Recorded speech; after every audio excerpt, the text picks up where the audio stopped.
Hey everyone, welcome to today's webinar. We're just going to give it a few minutes so that folks can join us from the waiting room.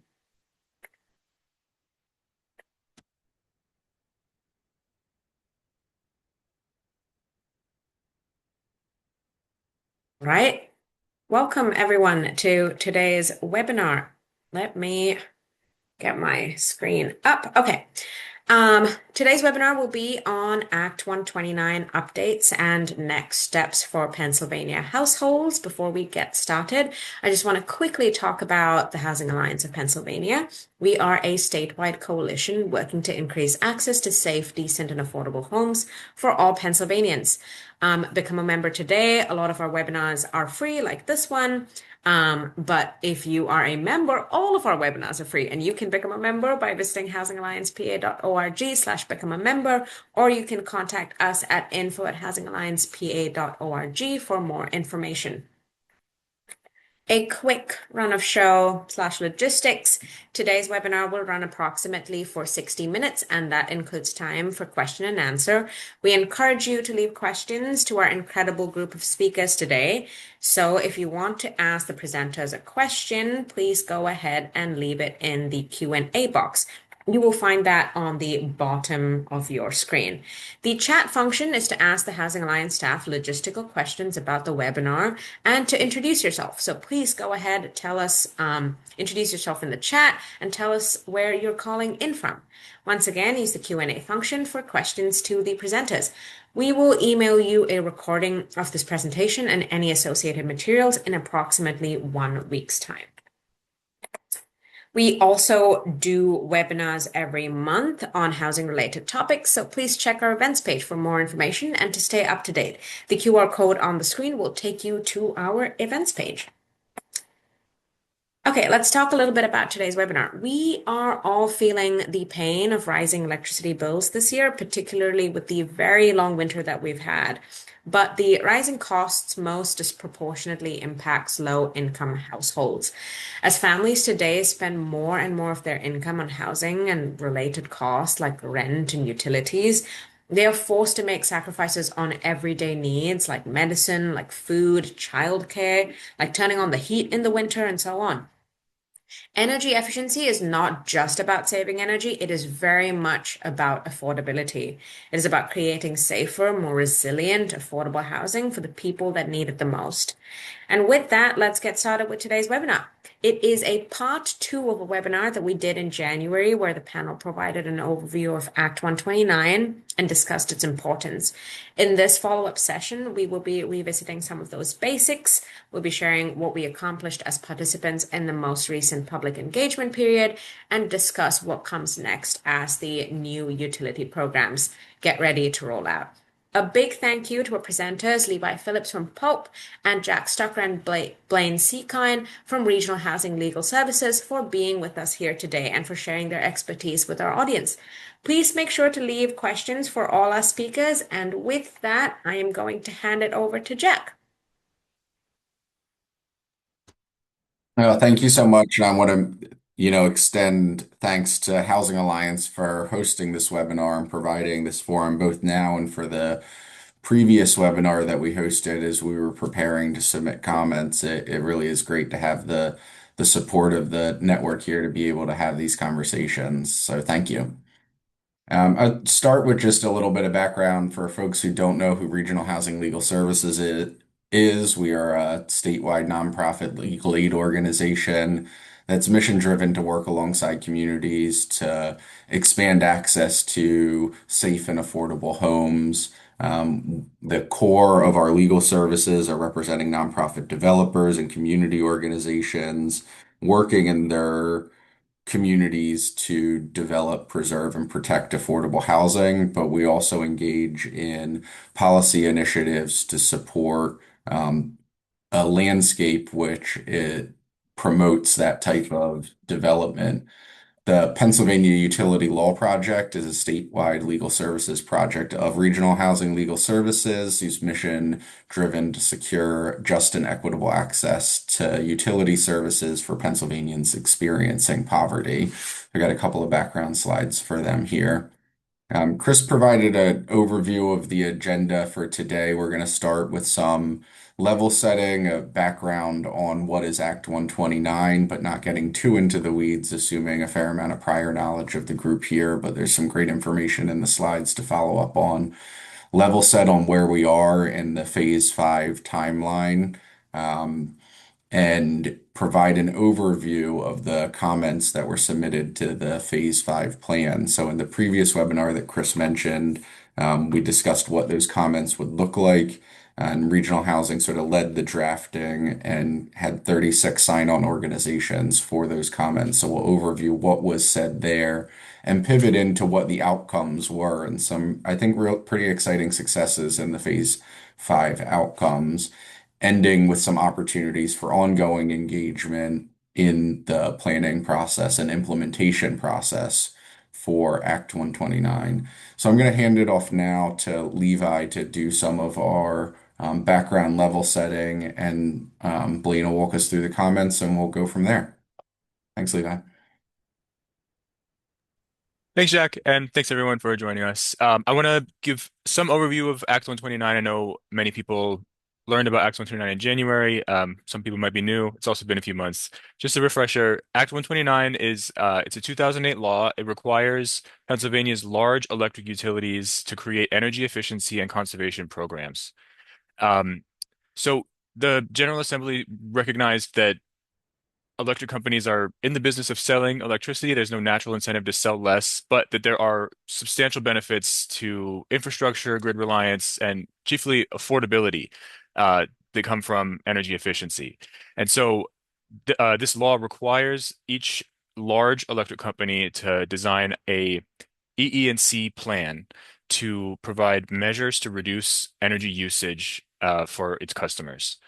Um, each electric company has a goal it has to reach of a certain amount of megawatt hours of reduction. And these goals importantly include a low income carve out. Each electric company has to achieve a certain percentage of its goal from measures specifically for low income participants, and that includes verified low income participants in multifamily housing. Um, the plans include programming for each customer class. So that's low income and market rate residential, commercial, and industrial customers. And importantly, multifamily programming is implemented differently at each company through both the residential and commercial budgets. That varies by the utility. They each design their own plan. Plans include measures like home energy audits, weatherization and HVAC upgrades, rebates for high efficiency appliances, recycling inefficient appliances, energy efficiency kits, these sort of things. If you've been to a community event and you've seen a table where the utility is giving out light bulbs and power strips, that's Act 129 funding. And the purpose overall is to reduce electric consumption and demand really at the grid level. Act 129 is implemented and assessed at the utility scale and focused on getting utilities to reduce usage at that big grid level. It's different from other efficiency programs. You may be familiar with the low income usage reduction program that utilities are required to offer to low income folks. That specifically, the purpose is to reduce bills for individual households. Act 129 is similar in that it's focused on reducing usage, but it's really at that broad grid level. Um, and I want to give a little bit of update about where we're at. So Act 129 is implemented in 5-year phases. The commission sets a framework for each EDC's plan um, through an implementation order. And the PUC published the Phase 5 implementation order in June of 2025. Then in December, each of the large electric companies filed their proposed EE&C plans. In January of this year, Housing Alliance hosted a webinar, the first webinar in this series, on potential comments, and CHPA filed comments on January 16th. At the same time, Pulp was active in the litigation of each company's Phase 5 plan, and as of March 26th of this year, the PUC issued final orders adopting the settlements and approving final Phase 5 plans for each EDC. And Phase 5 is going to begin on June 1st, so just a few weeks away. From here, I'll pass it over to Blaine to talk about the comments. Thank you so much. So this is going to look very similar to anyone who was with us in January, but our comments operated on sort of five broad topics that I'll go into in more detail in just a second. So our first goal was to adjust proposed measures to prioritize deeper, longer-term savings. Our second was to ensure that favorable cost sharing and no-cost programs are available to every multifamily building, regardless of how it's metered. Our third comment was to make it easier to qualify for low-income programs, especially for multifamily buildings. Our fourth was to try and get more funding for physical inspections and residential energy audits, particularly at the ASHRAE level 2 level. And lastly, we advocated for creating clear marketing plans with specific criteria that get sent directly to affordable residences. So I'll go into each of those in some more detail, starting with focusing on whole home improvements and trying to prioritize longer term savings. As a historical practice, Levi mentioned Act 129. There's a lot of light bulbs given out, smart energy strips. There's a lot of focus on these sort of lighter touch, more shallow improvements that bring some savings, but don't necessarily provide the deeper, longer term savings we hope for. So we wanted to advocate for focusing on measures that reduce, especially heating and cooling loads. That's things like heat pumps, building insulation, building envelope measures. So our comments focused on encouraging companies to emphasize the availability of whole home and building-based measures, and to ask them to adjust the plans to prioritize these things like building envelopes and systems to really put to the forefront greater, longer term savings rather than just stripping a bunch of light bulbs and replacing them with LEDs. Our next comment focused on making sure that these programs are available both to individually metered and master metered buildings. So in individually metered buildings, the tenants are paying for electricity. In master metered buildings, the electricity is included as part of the rent. There can be some difficulties in squaring those and making them available throughout because you need different consents, and there's an argument sometimes that when you have this master metered building, you are giving more of a benefit to the building owner rather than the tenants. Our position and what we focused on was that improvements either way, especially in these low income affordable buildings, are going to directly benefit the tenants. These are not buildings that are able to raise rents. They operate on pretty thin margins. Any actual savings that are seen by the building are going to end up flowing down to the tenants. So our advocacy focused on expanding access to these no-cost measures for both kinds of buildings throughout. We wanted everyone to have more access. And also clarifying the requirements for both kinds of housing for when they can qualify.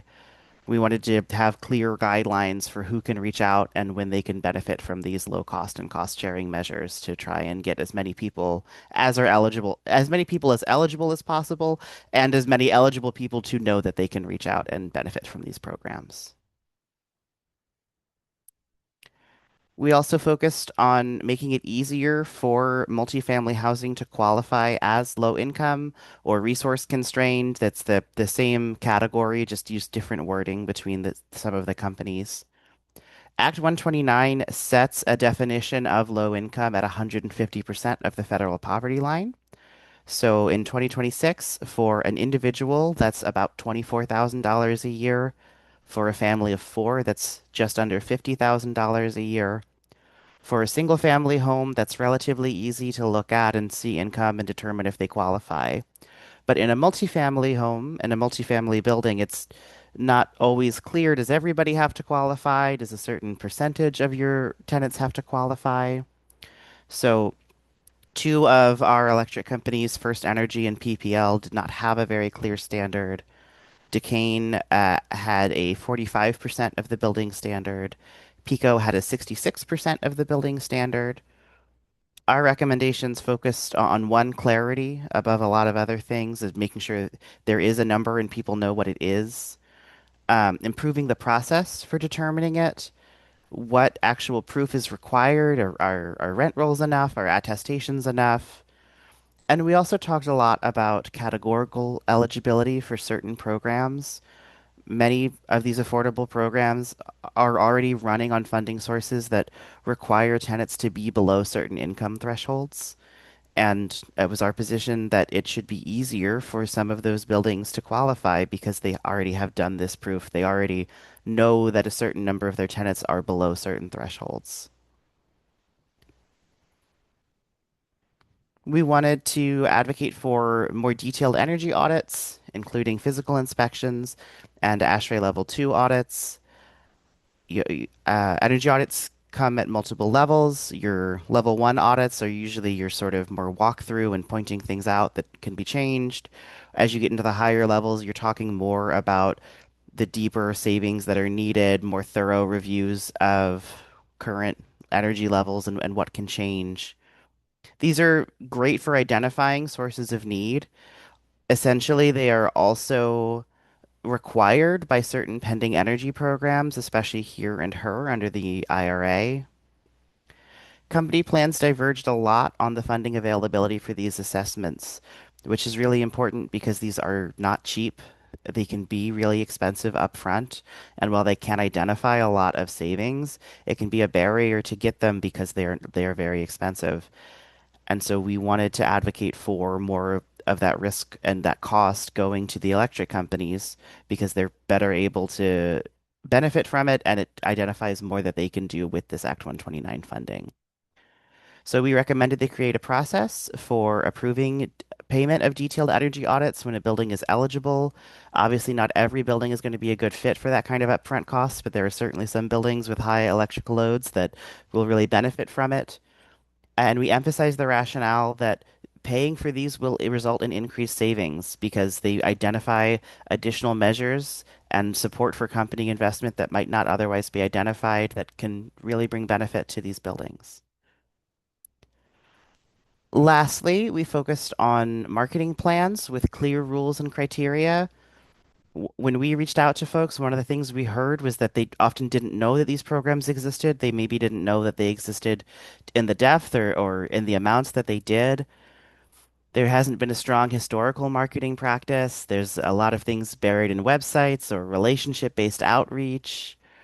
We wanted to focus on clarity, making it so that the public and potential users and beneficiaries know that these measures exist and know what they have to do to benefit from them, who they reach out to, what do they have to do to qualify, how do they apply. So our recommendations focused on really direct marketing, both to residents and affordable building owners. And then on the back end, increased reporting and transparency of these outreach programs so that when we have these new marketing, we can see, is this really helping?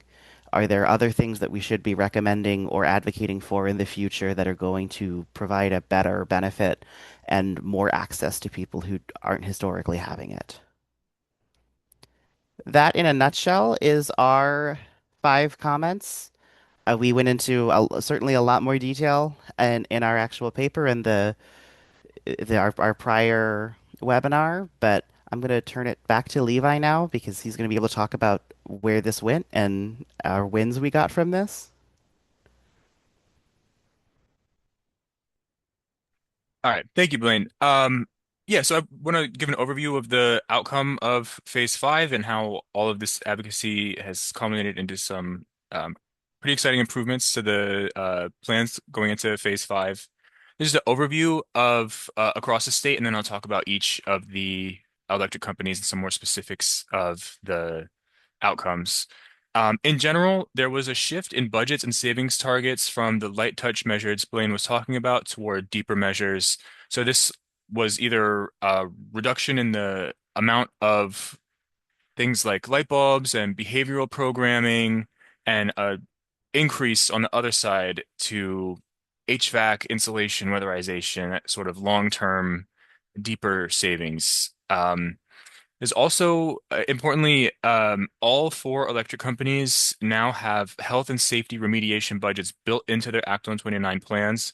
The implementation order that created the Phase 5 framework really emphasizes coordination for health and safety remediation, which often has to be taken care of before certain measures like weatherization, air sealing can be implemented in a home. But this provides some in-house funding within the program that can be that can address issues on its own or work in coordination with other programs to take care of issues, health and safety issues that pose a barrier to um, more comprehensive weatherization and insulation treatments. There's also improved clarity around the cost sharing for multifamily housing. Some plans said that there would be cost sharing, but didn't really have a clear indication that would signal to housing providers what is actually available.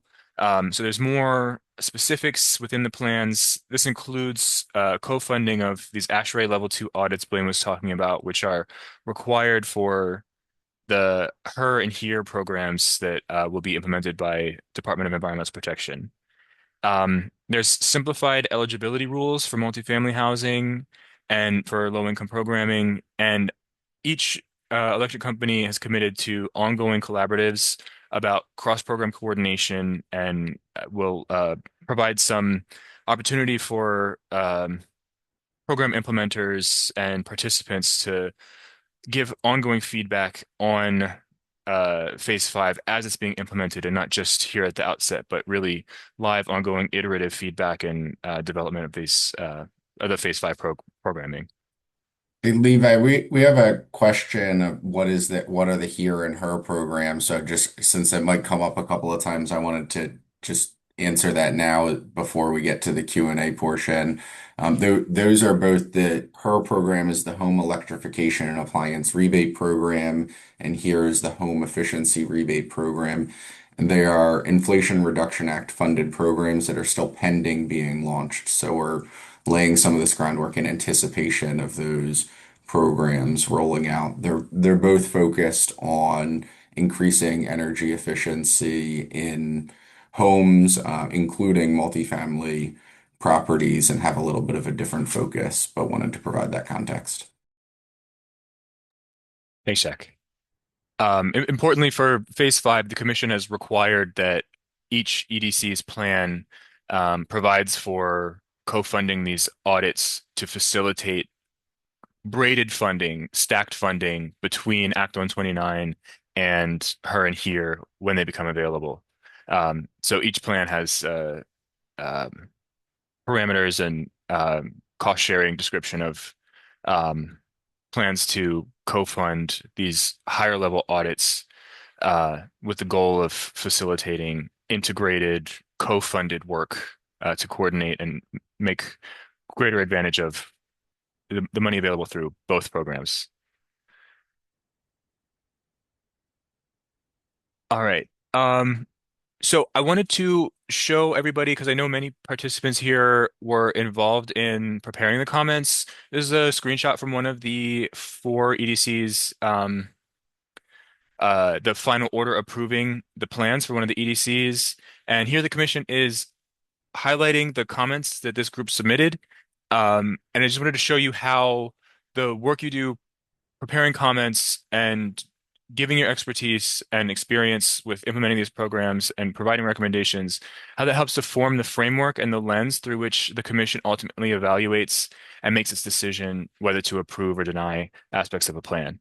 So I thought it was cool and wanted to show you how this shows up in here in the final order. And also, importantly, Vice Chair Barrow published a statement and she celebrated specifically the emphasis on commitments to ongoing coordination throughout phase five that came out of the work that all of the advocacy across the state accomplished.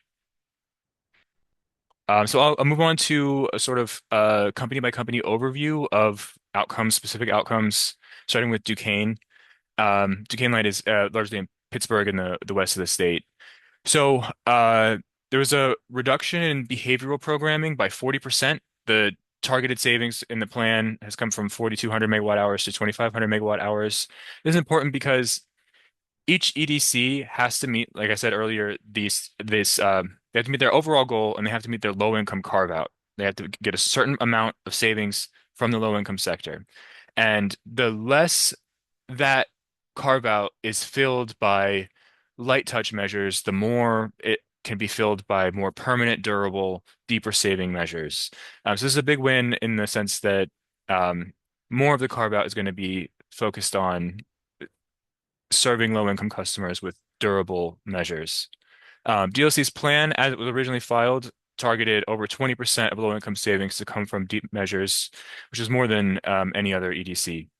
Um, Duquesne has specifically agreed to collaboratives throughout Phase 5 focused specifically on improving multifamily housing participation. Um, this is with a focus on coordinating between Act 129 and housing programs and planning to deliver more comprehensive measures to multifamily housing.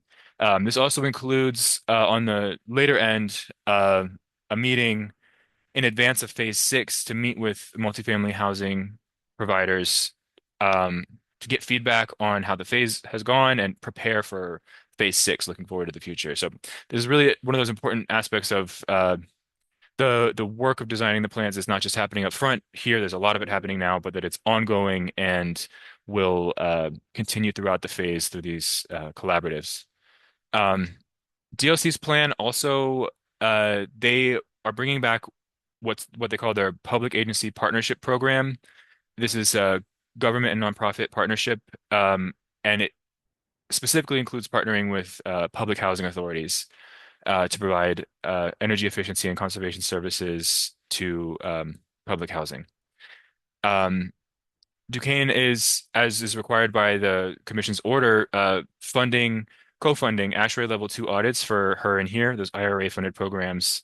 And DLC is also offering technical assistance to the housing providers that want to participate in Act 129 and her and here once it's available.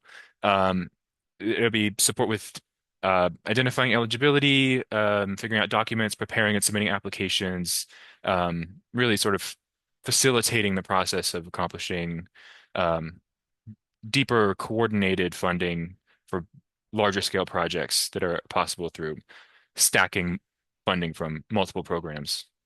And as Blaine mentioned, DLC has committed to when at 45% of the tenants in a building, a multifamily building, are confirmed to have low income, the entire building, including common areas, will qualify for low income program funding. That's significant because the low income funding, the low income program inside the units for tenants is no cost to tenants. It's completely completely no cost to tenants to access the treatments. All right, and then moving on, just going alphabetically across the state. Next is First Energy. Um, here, First Energy agreed to reduce its savings targeted from light touch measures, including behavioral programming, light bulbs, by 2,500 megawatt hours, and to target an equivalent increase in targeted savings to come from things like heat pumps and weatherization. Um, First Energy provided some additional clarity regarding its multifamily programming and the parameters for program participation and eligibility. Um, it made clear that the low income budget will cover up to 80% of the costs for multifamily common areas in low income multifamily housing. They'll co-fund up to 80% of those ASHRAE Level 2 audit costs, and they are specifically developing marketing materials aimed at multifamily housing providers to explain the program and how housing providers can participate and take advantage of this funding to improve efficiency and promote usage reduction in their buildings. Um, First Energy has adopted a 50% of the building standard. If half of the building is verified low income, the entire building will qualify for this the low income funding, and that includes, like I said, that up to 80% of the costs covered in common areas. They're also developing a list of housing types that will be eligible for categorical eligibility without having to do the individual tenant income verification. There's certain like federal housing programs, they often use 80% of the area median income to determine who's income eligible, whereas uh, Act 129 uses 150% of the federal poverty level.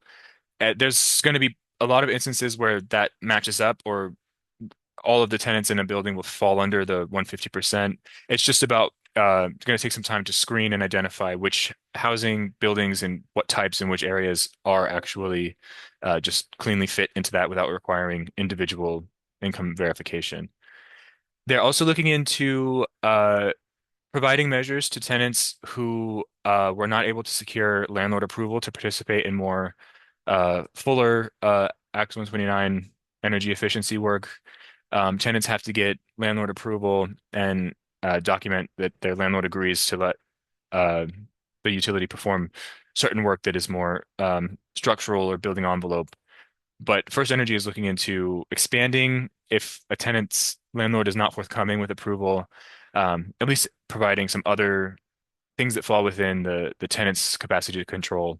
Um, First Energy also has got ongoing collaborative meetings focused on cross-program coordination.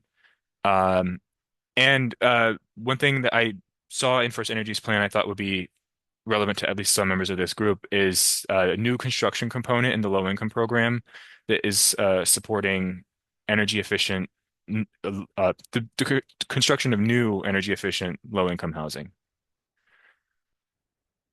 The next EDC is Pico. So, um,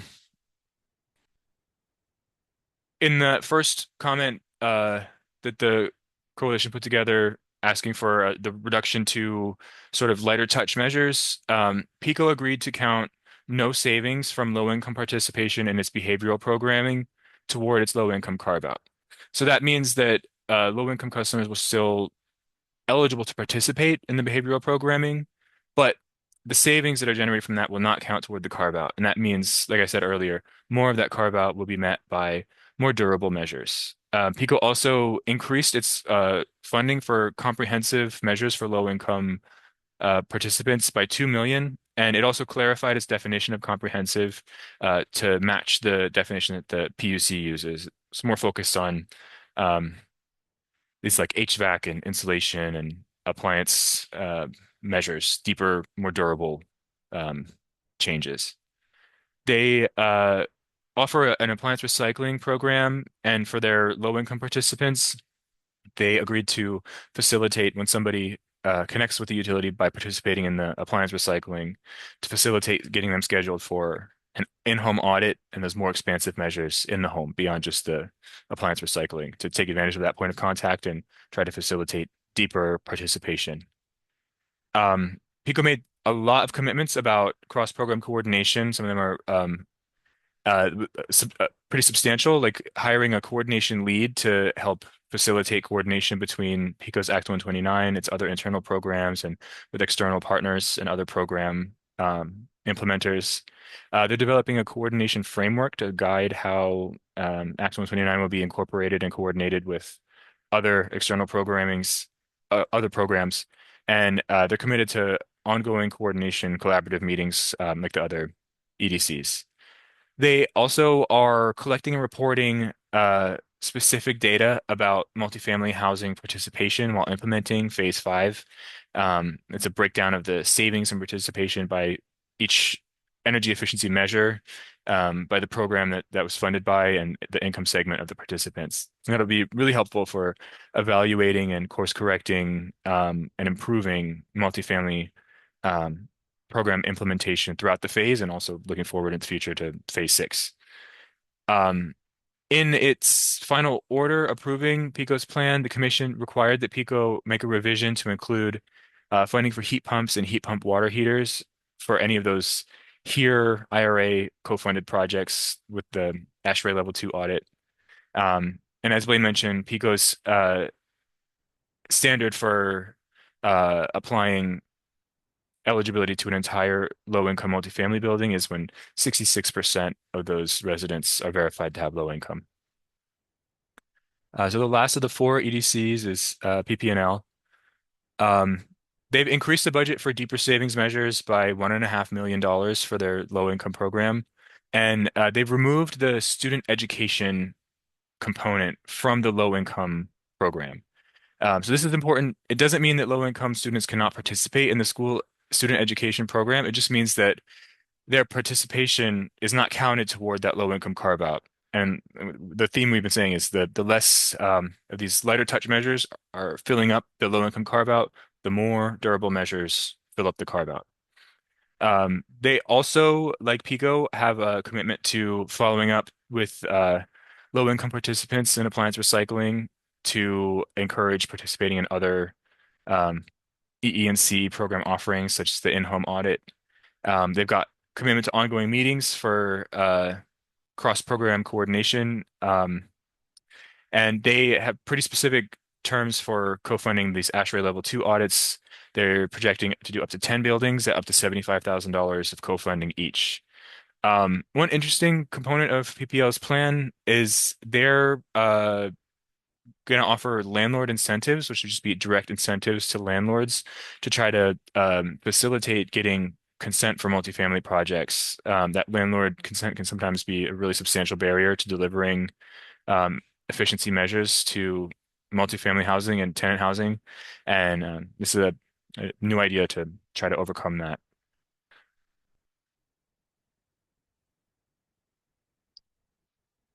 Um, for any housing providers who are here today or anyone else interested in exploring how to access these programs, these are the websites for each EDC.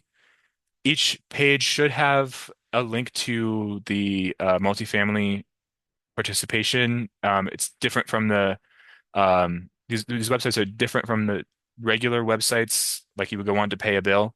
Um, they have separate energy efficiency portals. You have to create a separate account over here on these websites. Um, you can access and learn more about how to get connected with the multifamily component of the company's EE&C program. And this, I think, is our last slide. As a, as we've discussed throughout, there are ongoing implementation collaboratives throughout Phase 5 at each company. There's going to be meetings. The work of implementing Phase 5 starts now. It's starting on June 1st. All the work to develop the plans has largely taken place. Plans are finalized. As they're implemented, each company has agreed to pathways to provide ongoing feedback and assess what's working, assess what could work better, um, try out different things, develop relationships, and enhance coordination. And like I said, this is something that the commission has really valued. This is something Commissioner or Vice Chair Barrow specifically has really praised. Um, and it'd be really valuable to have lots of participants in these meetings to um, provide feedback, explain what it's like trying to access these services and what it's like getting these services um, and what works, what doesn't. So if you are interested in staying involved in the implementation of Phase 5 and asking about participating in these collaboratives, send me an email. They're still in development. Phase 5 is yet to start, but just let me know if you're interested and we can help to um, try to get you involved in the ongoing implementation and working on improving coordination with other programs to make the most out of Act 129 funding. All right. That is it from me. I think we can move on to our Q&A section. So we have two questions in the chat, but before I get started on that, I just want to remind folks, leave questions in the Q&A box or in the chat. It doesn't matter. I am keeping an eye on both. And we will ask our presenters those questions. Okay, so first question, how is it determined when a heat pump installation is a good fit for a home versus solely for weatherization? Yeah, I don't know if Levi might want to weigh on in on this. That could be a pretty like technical question, is in the importance of those energy audits. I know that often focusing on building envelope and insulation is like the first start, and you get the biggest benefits from that before discussing systems changes like moving to a heat pump. But it really depends on the specifics of the particular unit and building, and that's where the energy audits come into play that help to answer exactly that type of question. Yeah, I would say my technical understanding is not too extensive, but what I understand is that heat pump only really makes sense technically after a home has been weatherized and air sealed, to keep that treated air inside. And before you can do comprehensive air sealing, you've got to take care of any health and safety issues inside the house, or that could just be exacerbated.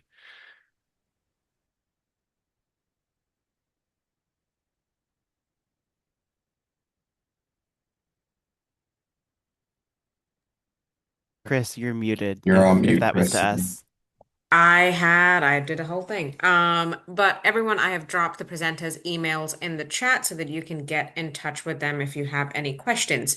Okay, the second question that we have is, will Pico be co-funding ASHRAE Level 2 audits for projects that are also leveraging her or here? Yes, all of the electric companies are required to do this. Once her and here are up and running, they're required to co-fund these level two audits. Importantly, the commission allows them, like I've said, they uh, evaluate these programs based on these savings targets.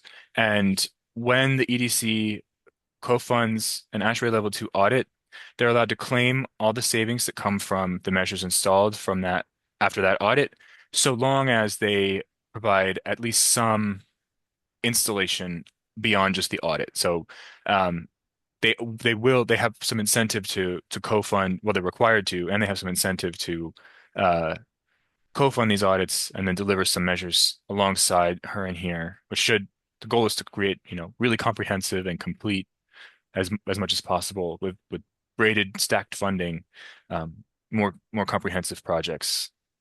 So yes, Pico certainly all of them will, and Pico too. All right. Our next question is, well, the first part is, I appreciate this information greatly. Thank you, Franklin, for that. And then Franklin's next question is, I am wondering where and how we take advantage of these programs.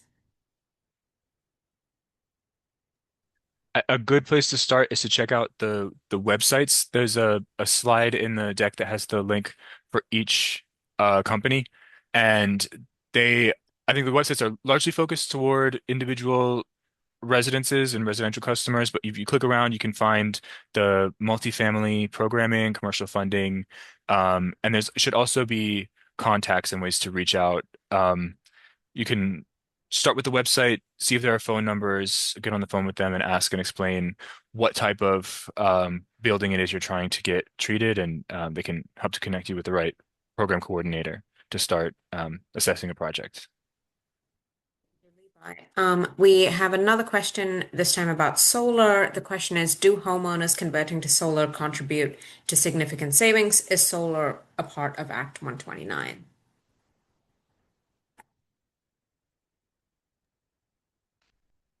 I believe there is very limited solar inclusion, although I would have to go back and double check. This is evading me right now, but I remember faintly some some solar.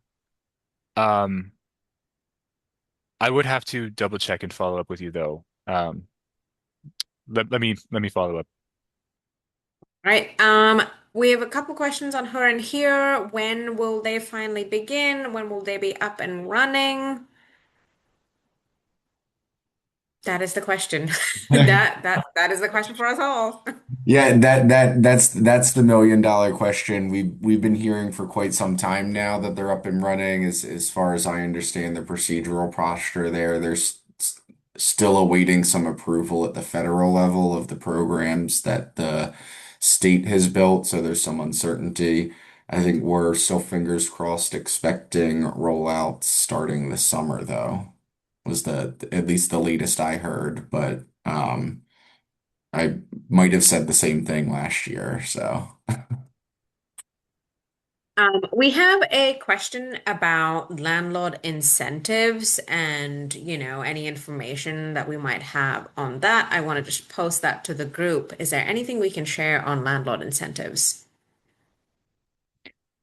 There's not much color about this proposal in the plan. We I don't really know. Okay, okay. We do have a landlord expert, landlord incentive expert at the Housing Alliance, so I can post that to them, and I will get back to the person that asked the question when I'm sending the recording out for the presentation. I think that is all the questions that we have for today.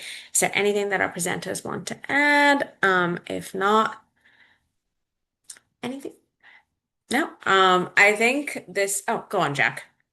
No, I wasn't going to add anything other than thanks for the presentation and the comments and questions. The slides will go out. You've got our contact information, so of course feel free to reach out with follow-up questions or further conversation. Thank you, Jack. Thank you, Levi. Thank you, Blaine. Thank you all for joining us today. I've seen a couple questions about the slides. The recording and the slides for this presentation will be sent out within a week of this webinar. Thank you all for joining us, and you will be hearing from us very soon. Have a good day, everyone. Thank you.